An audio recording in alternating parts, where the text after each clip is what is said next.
Hello everyone. என் பேர் ராமசாமி சுப்பிரமணியன். எனக்கு 46 வயசு ஆகுது. இவ்வளோ நாள் நான் வந்து ரொம்ப இப்போ ட்ரெடிஷ்னல் வேல தான் இன்வெஸ்ட்மெண்ட் பண்ணிட்டு இருந்தேன். லேண்டு, ஹவுஸு, கோல்டு அந்த மாரி. நெறைய விஷயங்கள் சரியா பண்ணியிருக்கலாமோ! அப்படின்னு தோணுச்சு. ஸோ என்னோட 22 வயசு அ ராமசாமிக்கு நான் என்ன அட்வைஸ் பண்ணுவேன் அப்படிங்கிறத தான் இந்த வீடியோல நான் சொல்லலாம்னு நெனைக்கிறேன். ஃபர்ஸ்ட்டு நான் வேலைக்கு போய் என்னோட சம்பளம் வாங்கும்போது, நான் என்ன அ அந்த ராமசாமிக்கு நான் என்ன அட்வைஸ் பண்றேன்னா, உன்னோட சேலரி ஸ்ட்ரக்சர கிளியரா தெரிஞ்சுக்கோ ஃபர்ஸ்ட்டு. எவ்வளோ டோட்டல் சம்பளம், அதில எவ்வளோ வந்து பிடித்தம் போக எவ்வளோ வருது? பிஎஃப் எவ்வளோ பிடிக்கிறாங்க? பிஎஃப் எவ்வளோ அதிகமா பிடிக்கிறாங்களோ அவ்வளோ நல்லது. உங்களோட பேசிக்கா முடிஞ்சா இம்ப்ரூவ் பண்ணிக்கங்க. இன்க்ரீஸ் பண்ணிக்கங்க. பேசிக் ஹெச்ஆர்ஏவ. அதுக்கப்புறம் என்பிஎஸ்ல இன்வெஸ்ட் பண்ணுறது ரொம்ப நல்லது. ஸ்டார்ட்டிங்லேயே இன்வெஸ்ட் பண்ணுங்க என்பிஎஸ்ல. ஏன்னா 2லையுமே இபிஎஃப் அண்ட் என்பிஎஸ்ல நிறைய டாக்ஸ் பெனிஃபிட்ஸ் இருக்கு. ரிசர்ச் பண்ணி பாருங்க. அத பத்தி நான் தனியா ஒரு வீடியோ போடுறேன். இதெல்லாம் பண்ணதுக்கப்புறம் உங்களுக்கு கைக்கு வர சம்பளத்த நீங்க எப்படி செலவு பண்றீங்கங்கிறத கிளியரா தெரிஞ்சுக்கங்க. உங்களோட வீட்டு வாடகை எவ்வளவு? செலவு மொபைல் ஃபோனுக்கு, பைக் ரிப்பேருக்கு, சர்வீஸ்க்கு மிச்சம் எவ்வளோ ஆகுங்கிறத தெரிஞ்சுக்கங்க. இது ரொம்ப முக்கியமான விஷயம்.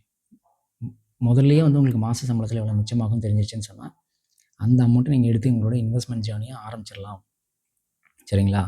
ஸோ என்ன ஆரம்பிப்பீங்க? முதல்ல என்ன இன்வெஸ்ட்மென்ட் பண்ண ஆரம்பிப்பீங்க? ஆல்ரெடி நீங்க இன்வெஸ்ட் பண்ண ஆரம்பிச்சிட்டீங்க. எதுல? இபிஎஃப்லயும், என்பிஎஸ்லயும் ஆரம்பிச்சிட்டீங்க. அதுக்கு ஆப்ட் பண்ணியிருந்தீங்கன்னா, you have started. That's very good. அது போக கைக்கு வர அமௌண்ட்ல நீங்க ஃபர்ஸ்ட் என்ன பண்ண போறீங்க? தேவையான செலவு ஏதாவது பண்ணாம இருக்கீங்களா? புக்ஸ் வாங்காம இருக்கீங்களா? நல்ல புக்ஸ் வாங்கி படிக்காம இருக்கீங்களா? அதுக்கு செலவு பண்ணுங்க.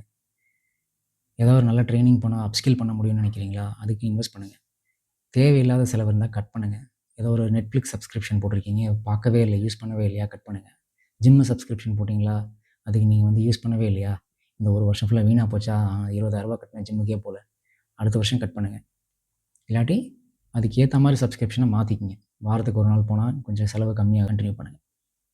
இதெல்லாம் முடிஞ்சோனே, ஃபர்ஸ்ட் இன்வெஸ்ட்மென்ட் உங்களோட மாச சம்பளத்தில எவ்வளோ மிச்சமாகுதோ, அத டே 1 நீங்க என்ன பண்ணணும்னா, உங்களோட முதல் இன்வெஸ்ட்மென்ட் வந்து எமர்ஜென்சி ஃபண்ட் கிரியேஷனுக்கு யூஸ் பண்ணுங்க. எமர்ஜென்சி ஃபண்ட்னா என்ன? சடனா உங்களுக்கு ஒரு பெரிய செலவு வந்துருச்சு. கார் ரிப்பேர், பைக் ரிப்பேர் வந்துருச்சு. மெடிக்கல் எக்ஸ்பென்சஸ் வந்துருச்சு. இல்ல ஜாப் லாஸே ஆயிடுச்சுன்னு சொன்னா என்ன பண்ணணும்? ஒரு 6 மாசம் தாக்கு பிடிக்கணுமா? 3 மாசம் செலவுக்கான காசு உங்க அக்கவுண்ட்ல ஃபிக்ஸட் டெபாசிட்ல பிரேக்கபிள் ஃபிக்ஸட் டெபாசிட் ஆப்ஷன்லாம் இருக்கு. HDFC, ICICI பேங்க்லாம் நான் யூஸ் பண்றேன். நெறைய எல்லா பேங்க்ஸ்லயும் இருக்கும்னு நெனைக்கிறேன். அந்த மாரி பிரேக்கபிள் ஃபிக்ஸட் டெபாசிட்ட போட்டு வச்சுட்டா, கொஞ்சம் ஹையான ஒரு 1 ஆர் 2% எக்ஸ்ட்ரா இன்ட்ரெஸ்ட்டும் வரும். அது எப்ப வேணாலும் பிரேக் பண்ணிக்கலாம். சரிங்களா? ஏன்னா திடீர்னு வேல போயிருக்கு. அட்லீஸ்ட் என்கிட்ட ஒரு 3 மாசத்துக்கோ, இல்ல 6 மாசத்துக்கோ செலவுக்கு காசு இருக்கு. இல்ல பெரிய எக்ஸ்பென்ஸ் வந்துருச்சுன்னா, கவலை இல்லையா? எமர்ஜென்சி ஃபண்ட நான் வந்து பிரேக் பண்ணி எடுத்து நான் யூஸ் பண்ணிக்குவேன். அப்படிங்கிற ஒரு தைரியம் இருக்கும். ஓகேவா? எமர்ஜென்சி ஃபண்ட் முடிஞ்சது. 6 மாசத்துக்கு நீங்க தேவையான எமர்ஜென்சி ஃபண்ட சேர்த்து வைக்கிறீங்க. அது கொஞ்சம் டைம் ஆகும். பொறுமையா இருக்கணும். பொறுமையா பண்ணணும். அது முடிச்சுட்டீங்கன்னா, ஒரு மிகப்பெரிய உங்களுக்கே ஒரு கிளாப் பண்ணிக்கங்க. தென் டெர்ம் லைஃப் இன்சூரன்ஸ் கண்டிப்பா போட்டு வைங்க. ஒரு 1 crore கவரேஜ்க்கு எல்லாருமே போடுறாங்க மினிமம். சில பேர் 5 crores கவரேஜ் வரைக்கும் கூட போடுறாங்க. அவங்களோட ஃபேமிலிக்கு அவங்களுக்கு அப்புறம் என்ன மாரி ஒரு லைஃப் ஸ்டைல் அதுக்கான அ அ ஃப்யூச்சர்ல ஐயய்யோ! நம்மளுக்கு ஏதோ சின்ன உடம்பு சரியில்லாம வருதே! நம்மளுக்கு அப்புறம் நம்ம ஃபேமிலி நல்லா இருக்குமேன்னு நினைச்சு நீங்க போட போம்போது, பிரீமியம் அதிகமாகும். ப்ளஸ் கவரேஜும் உங்களுக்கு ரொம்ப கம்மியா கிடைக்கும். Plus personal health insurance, medical insurance, personal health insurance அத எக்ஸ்டர்னலா போட்டு வச்சுக்கங்க. கம்பெனிலே இருந்தா கூட எக்ஸ்டர்னலா போட்டுக்கிறது நல்லது. ஏன்னா கம்பெனில இருக்கிற ஹெல்த் இன்சூரன்ஸ்ல உங்களுக்கு 10-20% கோபே இருக்கும். நீங்க கையிலேருந்து குடுக்குற மாரி வரதுக்கு வாய்ப்பு இருக்கு. சில கம்பெனிஸ்ல 100% தராங்க. That is very good. இன்னொன்னு உங்களுக்கு வந்து ஜாப் லாஸ் ஆச்சு. இல்ல இன்னொரு ஜாப் ஷிஃப்ட் பண்றீங்க. ஒரு 1 வீக் பிரேக் எடுக்கிறீங்கன்னா, அந்த பீரியட்ல you are at risk. You or without medical insurance. அது எல்லாமே பிரீமியம் கம்மியா இருக்கும்.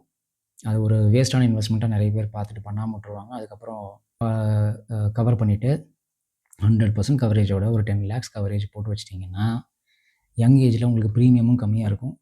உங்களுக்கு அத பத்தி கவலையே இல்ல. உங்களுக்கு, உங்க ஒய்ஃப், குழந்தைங்களுக்கு, அப்பா, அம்மாவுக்கு எல்லாருக்குமே போட்டு வச்சுருங்க. ரொம்ப அவசியமானது. வயசானவங்களுக்கு முக்கியமா ரொம்ப அவசியமானது. எல்லாருக்குமே போட்டுருங்க. அது ஒரு வேஸ்ட்டான செலவு. அது யூஸ் பண்ணலையேன்னு நெனைக்காதீங்க. யூஸ் பண்ணாத வரைக்கும் ரொம்ப சந்தோஷம். ஆனால் ஆ நானே வந்து பார்த்தீங்கன்னா, அந்த கம்பெனி இன்சூரன்ஸ் யூஸ் பண்ணி எங்க அப்பா, அம்மாவுக்குலாம் நான் நெறைய பார்த்துருக்கேன். கையிலேருந்து நான் நெறைய குடுத்துருக்கேன். 10-20% ஒவ்வொரு தடவையும் 40,000, 80,000, 1 லேக் நான் குடுத்துருக்கேன். எக்ஸ்டர்னல் இன்சூரன்ஸ் போட்டுட்டு கம்பெனில எங்க அப்பா, அம்மாவுக்கு போடாம அவாய்ட் பண்ணியிருந்தா, இந்நேரம் நான் வந்து நெறைய மிச்சம் பண்ணியிருக்க முடியும்.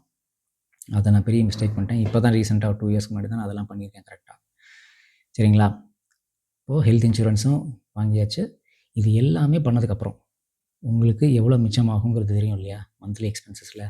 ஃபார் எக்ஸாம்பிள் உங்கள் சேலரி கொஞ்சம் அதிகமாகிடுச்சு, இது எல்லாமே பண்ணி வச்சுட்டீங்க, இவர் இந்த சேஃபர் சைட் ஒரு 20,000 30,000 மிச்சமாகுதுன்னா இண்டெக்ஸ் ஃபண்டில் போடுங்க. நிஃப்டி 50 இண்டெக்ஸோ அல்லது S&P 500ஓ அந்த மாதிரி ஒரு இண்டெக்ஸ் ஃபண்டில் இன்வெஸ்ட் பண்ண ஆரம்பிங்க. ஆன்லைன்லேயே மொபைல் ஆப்லேயே வந்து நீங்கள் அக்கௌண்ட்ஸ்லாம் ஓப்பன் பண்ணலாம், இன்வெஸ்ட்மெண்ட் அக்கௌண்ட் ஓப்பன் பண்ணலாம். ரிசர்ச் பண்ணி பாருங்கள், நிறைய கம்பெனிஸ் இருக்குது. இண்டெக்ஸ் ஃபண்ட்னா என்ன? நீங்கள் வந்து ஆஃபீஸ்க்கு போகிறீங்க, உங்களுக்கு டைம் இல்லை, இன்வெஸ்ட் பண்ணுறதுக்கு தெரியாது சார், அனலைஸ் பண்ண எனக்கு தெரியாது, டைம் இல்லைன்னு சொன்னீங்கன்னா index fund is the best and easiest option. ஏன்னா நிஃப்டி 50ங்கிற இண்டெக்ஸ் ஃபண்ட் இந்தியாவில் இருக்குது. அதில் டாப் 50 இந்தியன் கம்பெனிஸோட ஷேர்ஸ் அதில் வந்து கவர் ஆகிடும். ஃபார் எக்ஸாம்பிள் நிஃப்டி 50ல் நான் ஒரு 10,000 போடுறேன்னா அந்த 50 கம்பெனிலையும் ஸ்ப்ரெட்டாக இன்வெஸ்ட் ஆகும்.